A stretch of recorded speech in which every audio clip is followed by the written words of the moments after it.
Como eu comentei na abertura, o tema do sermão de hoje é esse que está aí na tela, o Evangelho na vida, vencendo os ídolos do coração, e a referência está errada, então não se apeguem a ela. Como vocês sabem, esse ano a gente tem feito uma série de pregações na carta de Paulo aos Romanos. Mas hoje a gente não vai falar sobre Romanos, porque vamos retomar esse ano uma prática que a gente vinha desenvolvendo nos últimos anos, que é de tempos em tempos a gente faz uma pausa de um domingo na série sequencial e faz um sermão que a gente costuma chamar de sermão de aplicação. É óbvio que em todas as pregações a gente tenta trazer aplicações, todas as pregações a gente tenta trazer aplicações do texto para a vida, mas de tempos em tempos a gente tenta parar a série sequencial e pensar algum tema que tenha saltado naquele bloco de mensagens e trabalhar ele com um pouco mais de detalhe, com um pouco mais de dedicação. E se vocês lembram, o tema desse ano é de volta aos pilares da fé, a vida no Evangelho. Mas basicamente, ao longo das pregações em Romanos, a gente tem falado da primeira parte, de volta aos pilares da fé. Por isso que a nossa minissérie de aplicações tem como título principal o Evangelho na vida. Tá? Então aqui a ideia vai ser sempre trazer isso. O Evangelho na vida aplicado a um determinado tema. E o tema de hoje especial é vencendo os ídolos do coração. Tá? Então hoje a gente vai falar, como eu anunciei no início do culto, sobre idolatria. Se você é crente há algum tempo já, você deve ter percebido que idolatria é um tema que aparece ao longo de toda a Escritura, né? A gente poderia aqui voltar lá nos 10 mandamentos, em Êxodo 20, que abre com Deus dizendo ao povo para não adorar nenhum Deus além dele, depois no 4º mandamento falando para não fazer ídolos, né, a imagem de Deus, não fazer imagem de escultura. Depois você tem salmos como o que a gente leu na abertura aqui do culto hoje, Salmo 115, né, que fala sobre aquela dinâmica da idolatria, que quando nós adoramos a algo ou alguém, nós nos tornamos semelhante àquilo. Poderíamos falar aqui sobre inúmeros profetas, em particular Isaías, que trata muito esse tema. Enfim, mas não vamos trabalhar nenhum desses textos hoje, vamos trabalhar uma narrativa do Antigo Testamento. Mas antes de chegar nela, eu queria reforçar alguns conceitos que talvez a gente tenha muito claro na cabeça, talvez nem tanto. Porque a pergunta aqui para a gente é, o que é afinal um ídolo? O que é afinal um ídolo? Muitas vezes, ou de forma muito simplificada ou simplista, a gente relaciona o ídolo com uma imagem, né, com uma escultura, com alguma representação de um Deus. Né? E é assim, de fato, que a Bíblia trabalha o conceito de ídolo ao longo de boa parte do Antigo Testamento. Agora, se fosse só isso, talvez a gente restringisse o problema da idolatria a algum tipo de religião ou alguma prática lá do passado que não se manifesta mais no mundo hoje. Né? Porque, apesar de em algumas religiões a questão da figura de um ídolo ainda ser presente, isso talvez não esteja presente na maior parte da nossa sociedade, na maior parte do nosso tempo e, em particular, não está presente nas nossas vidas ou boa parte das nossas vidas. A pergunta aqui para a gente é, bom, então, ídolo é alguma coisa que ficou no passado e que não tem relação com a nossa vida hoje? Ou é possível que ídolos ainda se manifestem nas nossas vidas, mesmo a gente não tendo eles ali de forma material? A gente não vai responder tudo isso, mas algumas coisas a gente precisa ter claras diante de nós nessa manhã. E a primeira é que a idolatria, como ela é trabalhada ao longo de toda a Escritura, do Antigo e do Novo Testamento, ela é sim um perigo real e permanente na vida, inclusive do cristão. A idolatria é um perigo real e permanente na vida de todos nós, inclusive daqueles que professam fé em Jesus. Afinal, nós fomos feitos, e isso a Bíblia nos ensina, nós fomos feitos para adorar, nós fomos criados para adorar, né? Portanto, nós temos uma inclinação natural ao culto. E esse culto, ele pode se dirigir ao Deus verdadeiro, ao único Deus, ou ele pode se dirigir a coisas, pessoas e outras entidades, né? Nas palavras de Calvino, o nosso coração é uma fábrica de ídolos, né? Nós naturalmente criamos ídolos e adoramos e nos curvamos diante desses ídolos. Portanto, a questão aqui não é se você tem uma inclinação natural ao culto. A questão aqui para a gente nessa manhã é a quem ou o que adoramos. Tá? A questão é o que ou a quem adoramos. E ainda aqui de forma preliminar e nos preparando, eu quero trazer uma definição de idolatria que está num livro já agora antiguinho do Keller, que muitos de vocês leram e eu já falei sobre ele em algum momento do passado aqui, que se chama Deuses Falsos. Tá? Quem não leu, leitura obrigatória para a vida cristã. Além da Bíblia, claro, mas um livro muito bom e que trata esse problema de uma forma muito prática. Mas ele traz uma definição de ídolo que eu quero usar nessa manhã e que vai permear a nossa meditação, tá? Então, um segundinho da sua atenção para a definição de ídolo que o Keller traz nesse livro. Pergunta: o que é um ídolo? Aí, aspas, é qualquer coisa que seja mais importante do que Deus para você. Qualquer coisa que absorva o seu coração e a sua imaginação mais que Deus.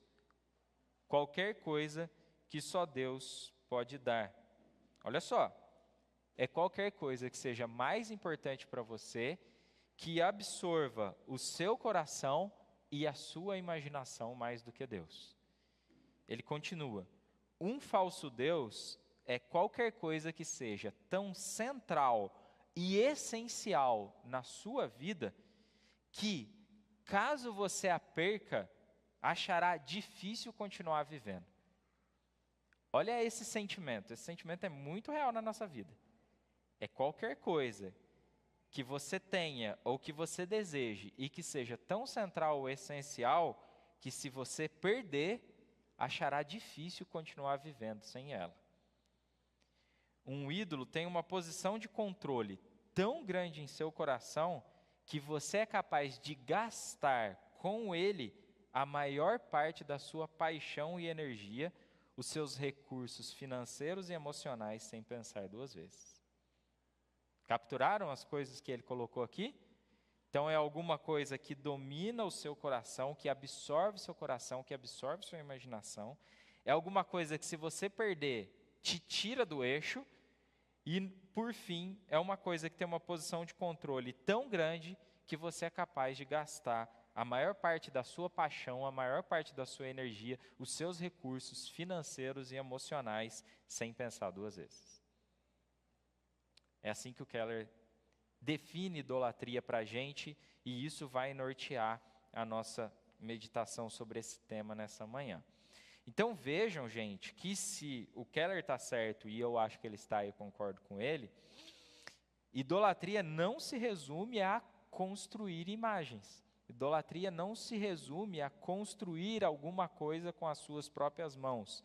É algo profundo, é algo penetrante, é algo que ordena a nossa vida, que dá direção para a nossa vida, é algo que nos controla, é algo que reside no fundo do nosso coração. A gente vai ver alguns exemplos mais adiante no sermão de hoje. Agora, isso é idolatria, mas a gente crê numa coisa aqui como igreja, que não existe nada mais poderoso do que o Evangelho para combater a idolatria que reside nos nossos corações. Não existe um remédio melhor contra a idolatria, não existe um antídoto melhor contra a idolatria do que o próprio Evangelho, porque ele é capaz de nos mudar lá no fundo, lá no nosso coração, que é onde residem os nossos ídolos. Feita essa introdução, hoje a gente vai falar da história de um homem do passado, um homem que foi muito poderoso no seu tempo, um homem que tinha a confiança do rei de um dos exércitos, do rei de um dos impérios mais poderosos da terra. Ele era comandante do exército desse rei. Era alguém que tinha acesso às informações mais importantes da terra naquele momento da história. Ele fazia parte do círculo de confiança do rei. Ele partilhava de estratégias, ele partilhava das reuniões privadas, ele partilhava da construção da estratégia do império. Muito provavelmente, todos naquele tempo gostariam de chegar onde aquele homem estava. Muitos gostariam de chegar onde ele chegou, ter acesso às informações que ele tinha, desfrutar dos círculos que ele desfrutava. Esse homem era Naamã. E a gente vai meditar na história dele hoje. Portanto, abra sua Bíblia aí em 2 Reis, capítulo 5. O pessoal mais treinado já tinha adivinhado quem era esse homem, só de eu descrevê-lo. 2 Reis, capítulo 5.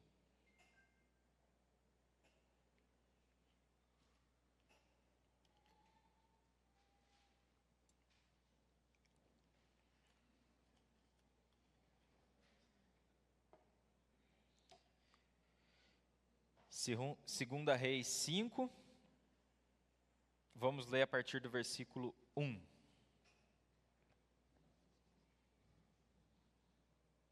Segunda Reis 5, a partir do 1 até o 19, tá? Eu vou ler na NVT. O rei da Síria tinha grande respeito por Naamã, comandante do seu exército, pois por meio dele o Senhor tinha dado grandes vitórias à Síria. Mas embora Naamã fosse um guerreiro valente, sofria de lepra. Naquela época, saqueadores sírios tinham invadido o território de Israel, e entre os cativos havia uma menina que se tornou serva da esposa de Naamã. Certo dia a menina disse à sua senhora: "Como seria bom se meu senhor fosse ver o profeta em Samaria, ele o curaria da lepra." Naamã contou ao rei que a menina israelita tinha dito. Contou ao rei o que a menina israelita tinha dito. Então o rei da Síria lhe respondeu: "Vá visitar o profeta, e eu lhe darei uma carta de apresentação ao rei de Israel." Naamã partiu levando 350 quilos de prata, 72 quilos de ouro e 10 roupas de festa. A carta para o rei de Israel dizia: "Com esta carta apresento meu servo Naamã, quero que o rei o cure da lepra." Quando o rei de Israel leu a carta, rasgou as roupas e disse: "Acaso sou Deus capaz de dar ou de tirar a vida? Porque esse homem me pede que cure um leproso. Como vocês podem ver, ele procura um pretexto para nos atacar."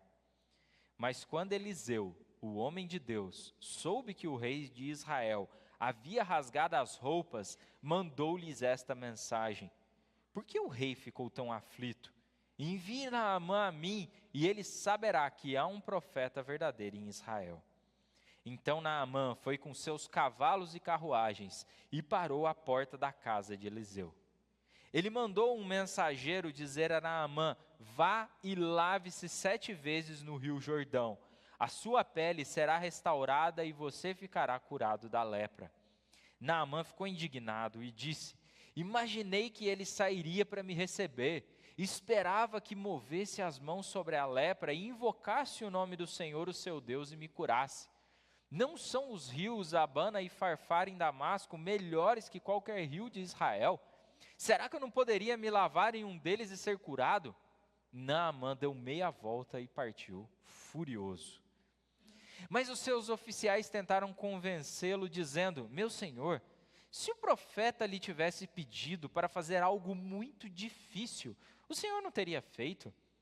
Por que o Senhor deve obedecer à instrução dele, pois disse apenas, vá, lave-se e será. Por certo o Senhor deve obedecer à instrução dele, pois ele disse apenas, vá, lave-se e será curado.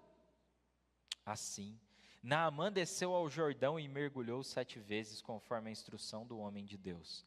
A sua pele ficou saudável como a de uma criança, e ele foi curado. Então Naamã e toda a sua comitiva voltaram para onde morava o homem de Deus. Ao chegar diante dele, Naamã disse, agora sei que no mundo inteiro não há Deus, senão em Israel. Por favor, aceite um presente do seu servo. Eliseu, porém, respondeu, tão certo como vive o Senhor a quem sirvo, não aceitarei presente algum. Embora Naamã insistisse, Eliseu recusou. Então Naamã disse, está bem, mas peço que permita que este servo leve para casa 2 mulas carregadas com a terra deste lugar.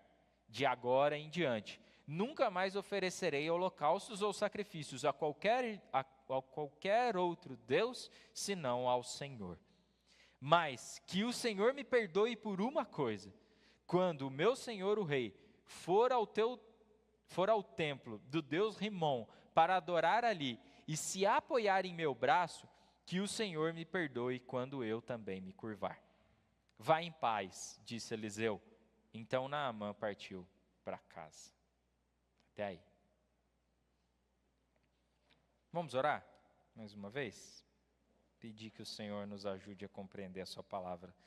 Deus, precisamos de Ti, mais uma vez. A palavra é Tua, inspirada pelo Teu Espírito.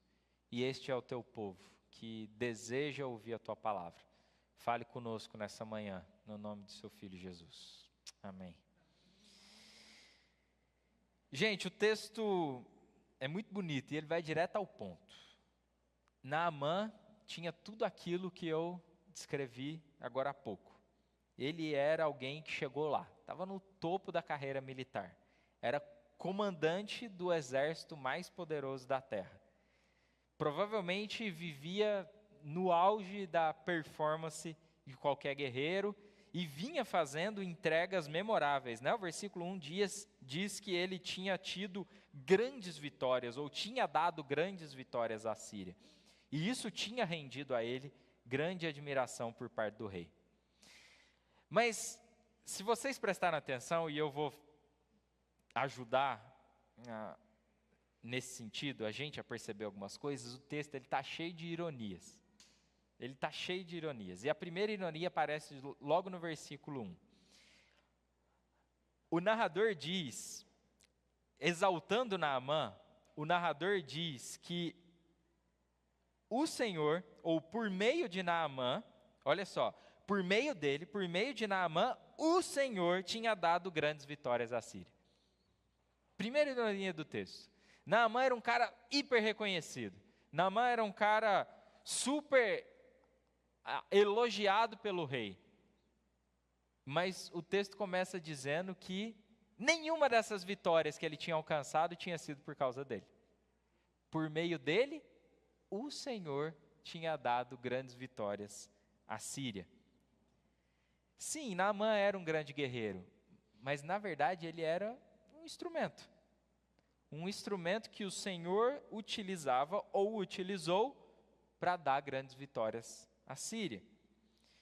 Portanto, apesar da nossa inclinação ser dizer que Naamã foi alguém que chegou lá, na verdade o que o texto está dizendo para a gente é que Naamã foi alguém que o Senhor colocou lá. Naamã não entendia isso. O rei da Síria não entendia isso, mas essa era a verdade. E aí reside a ironia. Né? Naamã acha que ele chegou lá porque ele era muito bom guerreiro. O rei o reconhecia por ser um grande guerreiro, mas o que ninguém entendia era quem o tinha colocado lá. Mas ainda no versículo 1, o texto diz algo mais sobre ele. Quando Naamã chegou lá, ele foi acometido por lepra. Lepra, sabemos, era um problemão do mundo antigo. Era talvez uma doença temida no mundo antigo, como o câncer seja temido nos nossos dias. Era uma doença que não tinha cura, era uma doença que tinha sérias consequências para a pessoa do ponto de vista social, né? A pessoa tinha que ficar isolada, a pessoa tinha que se distanciar. E imaginem, o comandante do exército, que não poderia mais se reunir com o rei, que não poderia mais fazer parte dos círculos íntimos, que não poderia mais liderar um exército, porque estava em condição de isolamento. E se toda a identidade de Naamã, e aqui a gente começa a pensar a questão da idolatria, se a identidade de Naamã, se a fé de Naamã estava amparada naquilo que ele era capaz de fazer, naquilo que ele era capaz de conquistar, e nos círculos que ele convivia, a notícia com certeza foi desoladora. E lembrem-se que essa é uma das características que o Keller traz lá na definição dele. Idolatria tem a ver com algo que quando você perde, parece que a vida perdeu o rumo. Naamã agora não pode mais fazer parte dos círculos íntimos, Naamã não pode mais se reunir com o rei, Naamã está afastado da vida social. Para alguém como ele, a vida perdeu o eixo, a vida perdeu o sentido. Provavelmente o sentimento dele aqui é: estou acabado. Isso é válido para a gente também, né?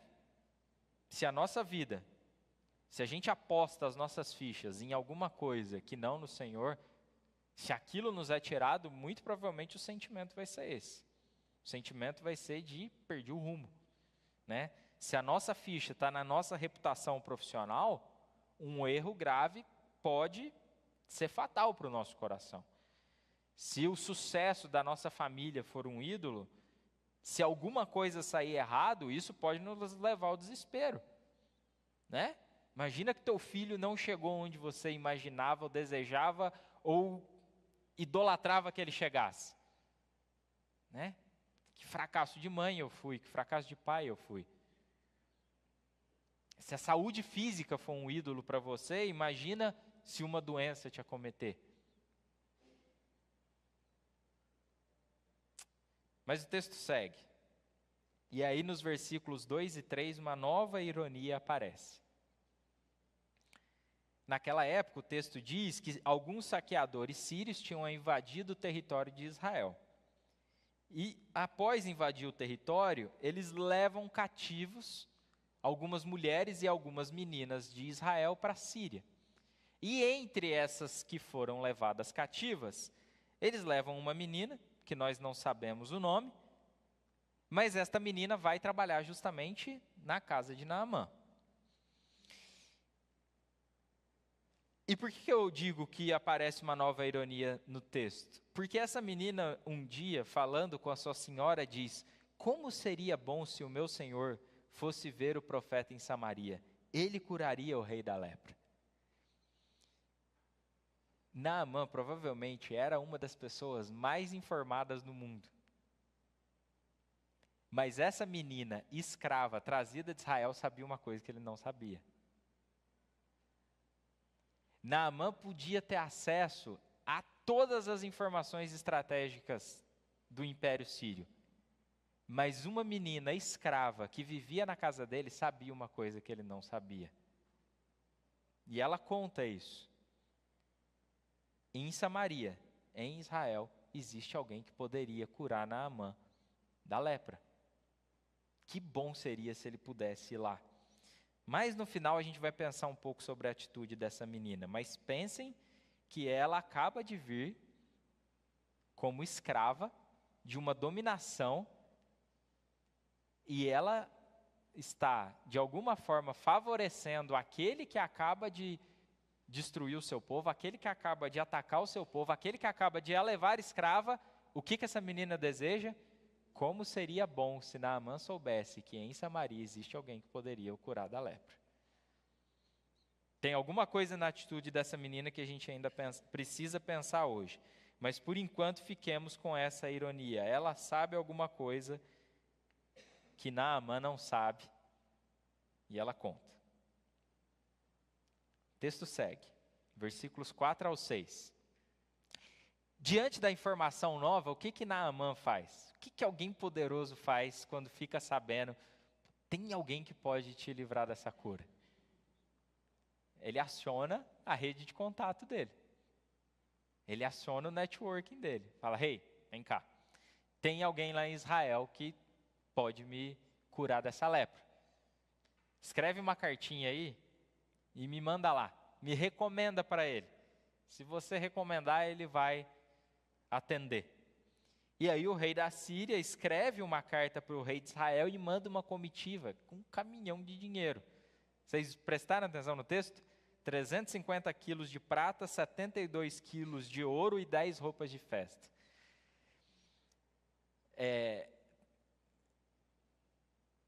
Traduzindo isso aqui em valor de hoje, pela cotação da prata e do ouro, dá 30 milhões de reais. 30 milhões de reais. Uma cartinha de recomendação do rei da Síria e uma comitiva com 30 milhões de reais. Esse é o poder desse homem, gente. A gente não está falando de um Zé Mané. É o comandante do exército mais poderoso da terra naquele momento, que aciona a sua rede de contatos, e o rei da Síria escreve uma carta para o rei de Israel dizendo, cure esse homem da lepra.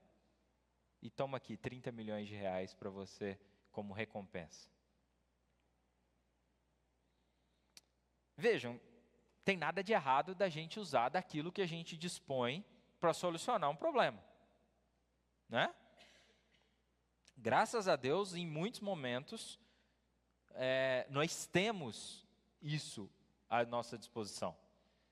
Muitos de vocês aqui conhecem a história do meu filho mais novo e sabem como Deus foi gracioso conosco e nos deu justamente uma rede de contato e a gente pôde acessar os melhores médicos de São Paulo quando ele precisou fazer uma cirurgia lá ainda no ventre.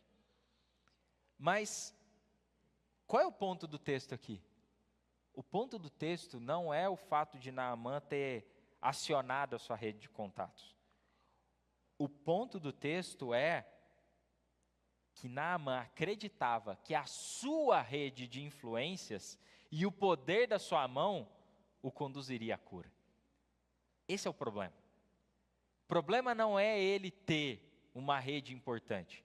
O problema é ele colocar confiança nessa rede de contato, a confiança nos 30 milhões de reais, a confiança no poder que ele dispunha para o curar da lepra. Percebem a diferença? Ele poderia ter usado essas coisas sem colocar confiança nessas coisas. Mas conforme o texto se desenrola, a gente vê que a confiança dele está justamente nessas coisas. Esse é o problema da idolatria. A idolatria transforma uma coisa boa numa coisa má. Ela transforma uma coisa boa num Deus. Transforma uma coisa boa naquilo que você deposita confiança, e aí está a encrenca. Naamã tinha o dinheiro à sua disposição e ele deveria usar isso para procurar os melhores médicos. Ele tinha uma rede de contatos e ele deveria usar isso para levá-lo às melhores referências. O problema é colocar confiança nisso. O problema é colocar confiança nisso.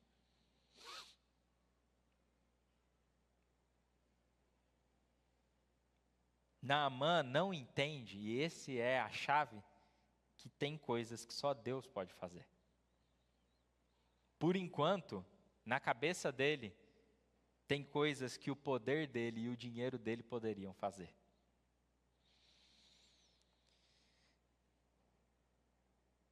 Seguindo, e aqui o texto vai ter uma virada, a partir do versículo 7, quando Naamã de fato sai da Síria e vai até Israel. E aqui tem uma terceira ironia do texto. Primeira ironia, Naamã achava que ele era forte, poderoso, mas na verdade ele era um instrumento. Deus estava dando vitórias à Síria por meio dele. Segunda ironia, uma serva, uma escrava na sua casa sabia ou tinha informações que um dos homens mais poderosos da terra não tinha. A terceira é que Naamã acredita que ele está indo em Israel em busca da cura da lepra, mas na verdade ele está embarcando numa jornada espiritual. Ele precisa de uma cura muito mais profunda do que da lepra. Eu fiquei pensando, lendo o texto, quantas vezes isso não acontece com a gente, né? A gente acha que a gente está conduzindo a situação, a gente acha que a gente está usando os nossos melhores recursos, a gente acha que a gente chegou nesse lugar pelo nosso próprio esforço, mas é Deus quem na verdade está agindo. A gente acha que a gente está indo em busca, só pegando a ilustração do texto, a gente acha que a gente está indo em busca de uma cura, de uma doença, mas Deus está conduzindo a situação para um bem maior. Ele quer curar a nossa alma. Reconhecer a mão de Deus agindo por trás dessas ironias da vida é antídoto contra a idolatria. Reconhecer Deus agindo e governando a nossa vida é o antídoto contra a idolatria. E aí o texto é muito curioso. Naamã entrega a carta para o rei de Israel e o rei não entende nada. Né? Você está louco. Na verdade é uma pegadinha isso aqui. Né? Ele está pedindo para que eu cure ele da lepra. Quem sou eu? Quem sou eu para dar a vida ou tirar? Né? Acaso sou Deus capaz de dar a vida ou de tirar a vida? Por que esse homem me pede para que cure um leproso? Como vocês podem ver, ele está procurando um pretexto para me atacar. Né? O que o rei de Israel está falando?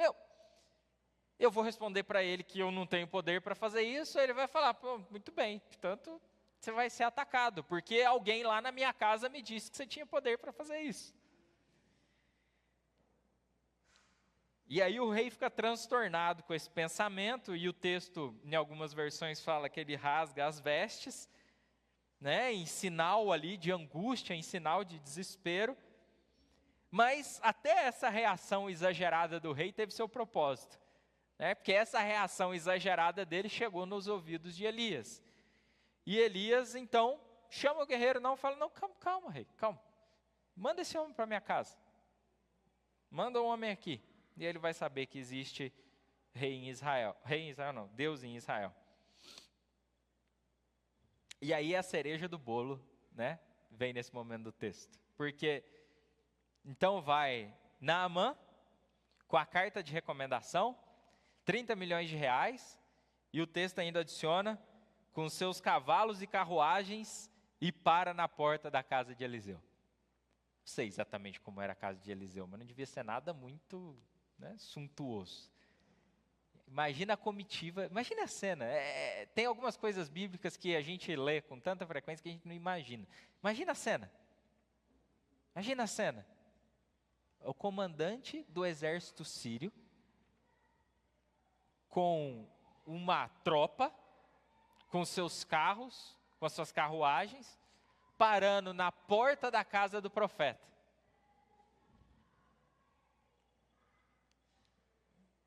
E aí o texto é maravilhoso, né? O profeta Eliseu fala, imagina alguém avisando Eliseu, chegou aí uma turma para te visitar. Eliseu fala, muito bem, só diga para o comandante, mergulhe 7 vezes no Rio Jordão e você vai ser curado. Não sai na porta, não faz pompa nenhuma, e ainda dá uma ordem, convenhamos, ridícula aos olhos humanos. Mergulhe 7 vezes no Rio Jordão e você vai ser curado. Olha os versículos 11 e 12. Naamã ficou indignado e disse, eu imaginei que ele sairia para me receber, e esperava que movesse as mãos sobre a lepra, e invocasse o nome do Senhor seu Deus e me curasse. Não são os rios Abana e Farfar em Damasco melhores do que qualquer rio em Israel? Será que ele não poderia me lavar em um deles? Será que eu não poderia me lavar em um deles e ser curado? Junta tudo e vamos embora. Naamã deu meia volta e partiu, furioso. A orientação pareceu absurda para ele.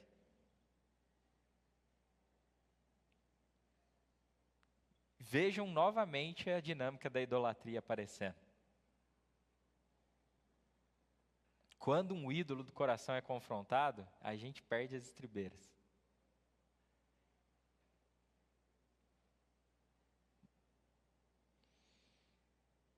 Mexer com ídolos, gente, é alguma coisa que tira a gente do sério. A gente falava muito isso. Eu lembro que na época de São Carlos, na época da universidade, eu aprendi uma coisa e era uma coisa muito real. Quando a gente falava sobre o Evangelho ou conversava com as pessoas sobre a fé, e você pode reparar isso, muito raramente é uma conversa racional, é uma conversa de mente para mente. E não poucas vezes a reação das pessoas ao serem confrontadas com a mensagem do Evangelho é de indignação. Mesmo as pessoas mais cultas. Por quê? Porque você não está falando de alguma coisa que está arraigada na cabeça da pessoa. Você está falando de alguma coisa que está arraigada no coração. Esse é um dos grandes pontos do porquê a mensagem do Evangelho é ofensiva. É porque ela não fala sobre ideias. Ela fala sobre coisas que estão enraizadas no mais íntimo do seu ser. Notem, Naamã não analisa a situação de uma forma fria e fala: cara, perdi meu tempo. O que eu vim fazer aqui? O cara nem veio me receber na porta. Era mentira daquela menina. Ele não analisa a situação de uma forma fria. Ele fica indignado. Ele sai dali cantando pneu.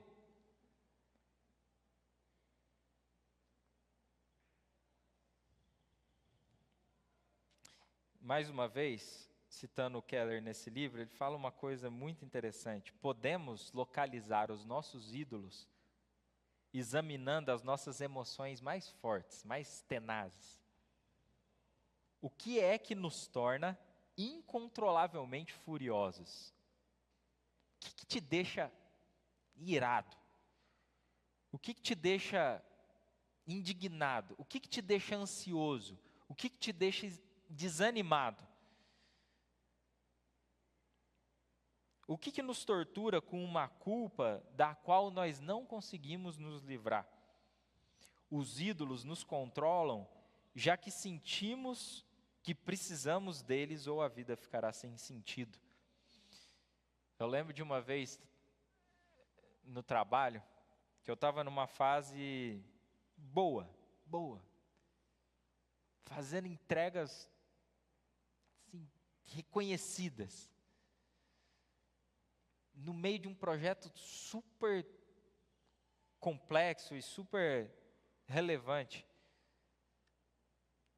E aí um dia eu percebi que tinha um sinal invertido na minha planilha, que mudava totalmente o resultado. Já tem alguns anos. Eu tinha um sinal de mais para menos, e que mudava totalmente o resultado. Aquilo acabou comigo. E não era pelo medo de perder um emprego, era pela reputação perdida.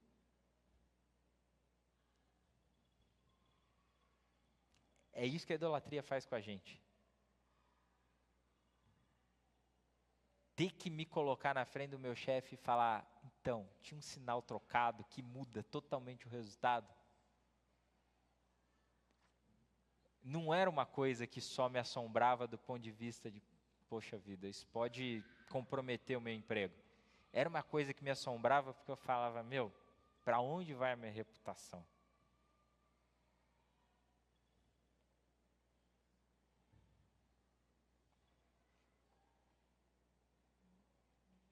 O que é que nos tortura com uma culpa da qual não conseguimos nos livrar? Esse é um bom teste para você saber o que está dominando a tua vida. E aí a gente chega à quarta ironia do texto. Olha o versículo 13. Naamã está louco. Vamos embora daqui. Mas seus oficiais tentaram convencê-lo, dizendo: meu senhor, se o profeta lhe tivesse pedido para fazer algo muito difícil, o senhor não teria feito? Por certo, o senhor deve obedecer a instrução dele, pois ele disse apenas: vá, lave-se e será curado. Qual o ponto aqui, gente? O problema da ordem de Naamã não é que ela foi muito difícil, o problema é que ela era muito fácil. Naamã não está dizendo para o rei, Eliseu não está dizendo para Naamã: cara, faz uma viagem, cruza o Atlântico, vai, não existia ainda, mas vai para a América, lá vai ter alguém que te cura, gasta todo o seu dinheiro. O que os oficiais estão dizendo: se ele tivesse falado isso, você não ia fazer. Vai lá, volta, pede para o rei: 72 quilos de ouro não dá, precisa de 150. Você não ia? Ele mandou você mergulhar no rio. Qual que é o problema de uma ordem fácil demais? O problema da ordem fácil demais é que ela fala para Naamã: então, Naamã, não é tua força. Tem nada que você possa fazer. Não tem nada que esteja sob teu controle. Não tem nada que você possa comprar. Tira essa capa de poderoso, tira essa capa de guerreiro, mergulha 7 vezes no rio e você vai ser curado. O problema da ordem é que ela não é que ela é difícil, mas é que ela é fácil demais.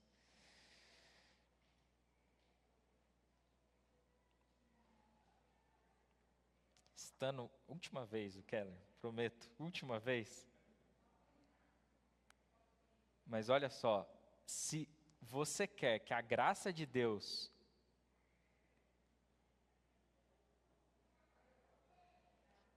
se você quer a graça de Deus, tudo o que você precisa é precisar. Tudo o que você precisa fazer é nada. Mas esse tipo de humildade espiritual é difícil. Nós vamos a Deus dizendo: veja tudo que eu fiz, ou talvez veja tudo que eu sofri. Deus, no entanto, quer que a gente olhe para Ele e que apenas nos lavemos. A nossa tendência diária é nos colocarmos diante de Deus e falar: olha tudo que eu fiz, me recompense. Ou pior, e essa é mais santa: olha tudo que eu sofri e me recompense. Mais santa entre aspas.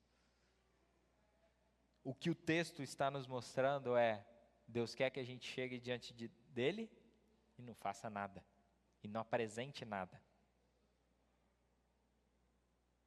Deus queria que Naamã chegasse diante dele e só se lavasse. Não era para fazer nada, não era para trazer nada, não era para pagar nada. Era só mergulhar. É assim que o Evangelho vence os ídolos do nosso coração, nos conduzindo à graça, nos conduzindo à dependência, nos conduzindo ao arrependimento. E aí, Naamã finalmente, diante dessa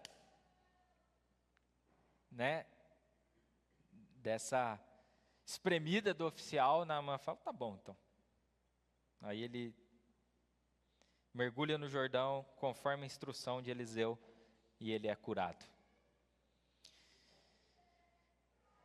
Mas vejam, gente, o principal milagre que o texto descreve até aqui não é o milagre, não é a cura da lepra, né? O maior milagre que o texto está descrevendo é o que está acontecendo no coração de Naamã. E aí ele volta para Eliseu no versículo 15. Então Naamã e toda a sua comitiva voltaram para onde morava o homem de Deus. Ao chegar diante dele, e agora ele está de fato diante de Eliseu, Naamã diz: agora eu sei que no mundo inteiro não há Deus senão em Israel. Por favor, aceite um presente do seu servo. Eliseu, porém, respondeu: tão certo como vive o Senhor a quem eu sirvo, não aceitarei presente algum. Embora Naamã insistisse, Eliseu recusou. Daqui para o final tem algumas sutilezas no texto que eu confesso que eu nunca tinha parado para pensar. Quando Naamã volta e ainda insiste que Eliseu aceite os presentes, pode ser, e agora tem algumas coisas que o texto deixa meio em aberto. Pode ser que ele, de fato, queira retribuir, né? Que seja um presente de gratidão. Eliseu, já aconteceu, Eliseu, só tem Deus em Israel, mas aceita aqui meu presente. Mas o profeta é duro na queda. Não. Leva teus presentes contigo. Eu não vou aceitar nenhum deles. Mas pode ser que no fundo, Naamã ainda esteja num processo de compreensão. Pode ser que ele ainda esteja tentando compreender. Porque, gente, é fato, as coisas conosco não acontecem de forma automática. Não é da noite para o dia que a ficha cai, que a gente vira crente e a gente não tem mais pecado. Né? A gente ainda quer, algumas vezes, retribuir ao Senhor o que Ele fez por nós. Às vezes a gente ainda quer chegar diante dEle e falar: aceita aqui a obra da minha mão, olha isso. Uma vez pelo menos. O que eu fiz dessa vez, acertei em cheio. Aceita aqui. Ou então, olha tudo que eu sofri, vai, recompensa. A vida cristã não é um caminho linear, né, para cima. É importante que a gente esteja crescendo, mas nesse processo de crescida, às vezes o caminho é tortuoso. Né? Lembra, na matemática, tem uma função linear crescente, uma reta. Na vida cristã não é assim, né? É uma função meio torta. Importante é que ela esteja sempre crescendo. E Naamã, aí é muito bonito o final do texto, ele termina não só dizendo: tá bom, tudo bem, não fica com o meu presente, mas eu te peço antecipadamente, me dá um pouco da terra daqui, eu nunca mais vou adorar a outro Deus que não o Deus dessa terra.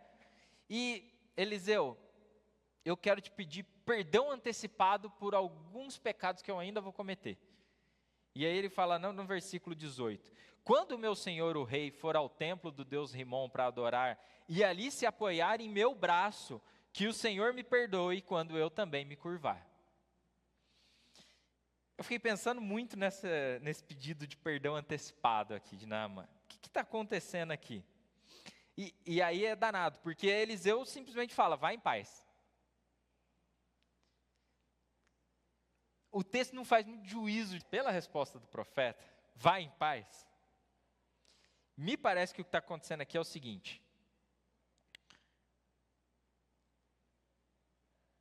Porque, qual é a minha crise com o texto? Minha crise é, cara, Naamã está dizendo que ele vai continuar adorando um outro Deus, se curvando de um outro Deus, e o profeta está dizendo: vai em paz. Não pode ser isso. Não pode ser isso. Ou então, por que Naamã não chuta logo o balde, pede as contas do exército da Síria, muda para Israel e, né, vira missionário? Larga a mão da vida de militar. Olha só, eu acho que se ele tivesse feito isso, tinha menos aplicação para a gente do que diante do que acontece aqui. Naamã volta para a Síria, provavelmente continua líder, comandante do exército sírio, mas ele reconhece que ele está voltando para um contexto idólatra. E que muitas vezes neste contexto idólatra, ele vai ter que fazer coisas que vão parecer que ele ainda se curva diante do Deus Rimom. Mas o que ele está falando ao pedir esse perdão antecipado para Eliseu? Eliseu, o meu coração não vai estar curvado. Eu vou estar no templo, eu vou estar do lado do rei, eu vou estar comandando o exército, mas o meu coração não se curvará diante de outro Deus a não ser o Senhor.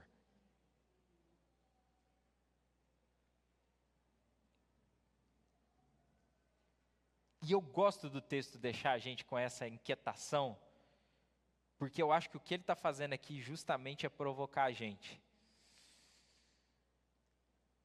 A gente continua e continuará vivendo, gente, num contexto marcado por idolatria. Os ídolos que governam o nosso coração hoje e que a gente precisa abandonar são ídolos da nossa cultura, são ídolos do nosso tempo. Amanhã você vai ser convidado a se curvar diante de um deles. E talvez externamente, em alguns momentos, pareça que você está se curvando. Qual é o ponto? O meu coração não estará curvado. Eu vou ter minha carreira, eu vou ter minha família, eu vou buscar formação, eu vou me projetar no mercado, mas o meu coração não está curvado diante de nenhuma dessas coisas.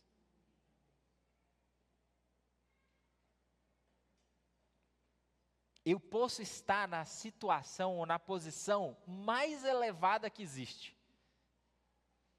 Eu posso ter acesso aos círculos mais íntimos. Eu posso estar próximo da tomada de decisão da minha empresa. Mas o meu coração não está nisso. Isso é transformador.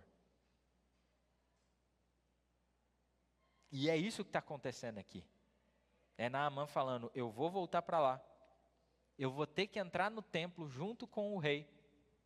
Eu vou até me curvar do lado dele. Mas o meu coração não se curvará diante de nenhum outro Deus que não o Senhor de Israel.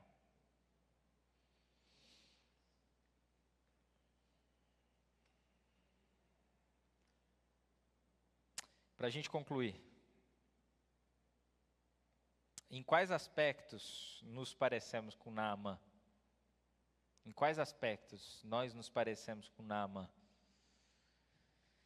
O problema de Naamã não é que ele era poderoso. O problema de Naamã não é que ele era inteligente. O problema de Naamã sequer era a lepra. O problema de Naamã era a resistência do coração dele em se curvar diante do Senhor.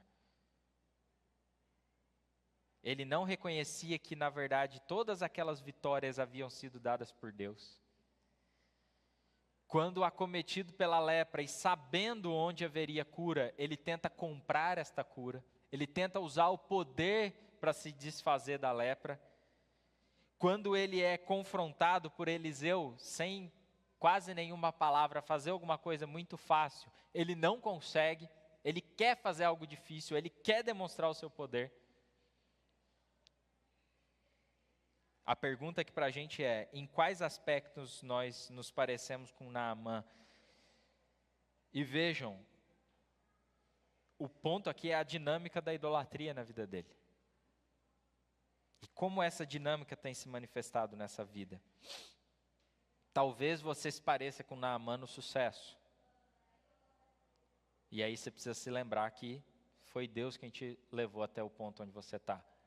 Talvez você se pareça com Naamã no poder, e você precise se lembrar que isso não vale nada diante da vida. Talvez você se pareça com Naamã na dureza do coração, e você precisa se lembrar que essa dureza precisa ser vencida pela humilhação. O texto, gente, em suma, ele nos mostra o exemplo de um coração em processo de libertação da idolatria.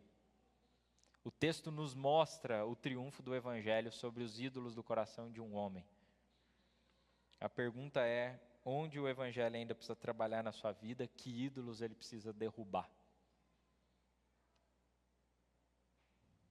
E por fim, a história de Naamã só é o que é por causa daquela serva. Falei que eu ia voltar na história dela. Ela nos mostra o exemplo, ou ela nos mostra o que é um coração dominado pelo Evangelho. Imaginem vocês uma pessoa que acabou de ver o seu povo sendo saqueado por um exército inimigo. Alguém que viu a sua família ser levada ou sua família ser dividida e ela foi levada como escrava para a Síria, o meu coração ia estar cheio de vingança. Quando ficasse sabendo que Naamã estava cometido pela lepra, eu diria: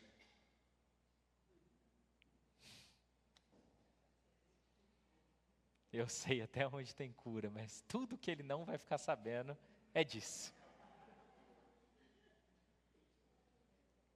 Gente, alguém servir nesse contexto tem que estar com o coração vencido da idolatria. Ela não se vinga, pelo contrário.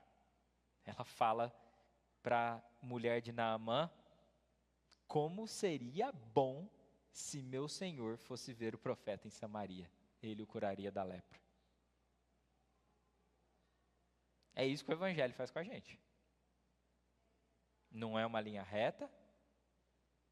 Caminho, muitas vezes a gente vai tentar entender, que vai fraquejar, mas o evangelho precisa vencer os ídolos do nosso coração.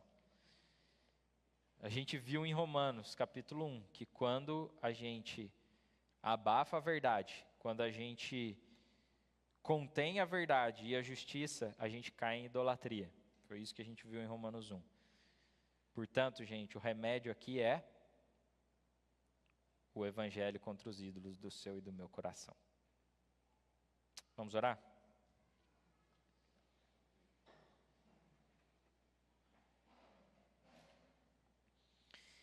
Senhor, a tua palavra é simples, clara e direta. O que o Senhor fez com Naamã no passado, o Senhor deseja fazer conosco hoje. Talvez a gente não tenha a mesma doença física que ele, mas a gente tem a mesma doença espiritual.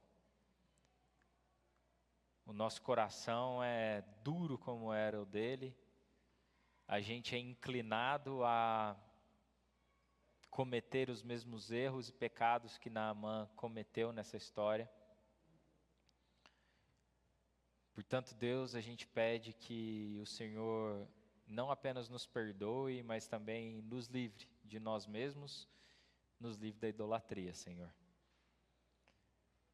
Pai, que os deuses desse mundo sejam vistos como pequenos diante de nós. Que os deuses desta era se mostrem a nós como limitados. Ó Deus, que a gente perceba como muitas vezes temos trocado o Senhor por coisas, pessoas e objetos que não têm poder de mudar a nossa vida, de nos salvar e de nos transformar. Deus, que de fato o Teu Evangelho opere poderosamente nas nossas vidas. Se for necessário passarmos por humilhação, se for necessário termos momentaneamente a nossa reputação manchada, se for necessário, ó Deus, nos humilharmos diante dos homens e eles perceberem a nossa fraqueza, ó Deus, que isso seja para o nosso próprio bem, que isso seja para a nossa transformação. Que o Senhor faça isso. Obrigado, Deus, pela Tua palavra, pelo Teu Espírito que habita em nós. É a nossa oração no nome de Seu Filho Jesus, como igreja. Amém.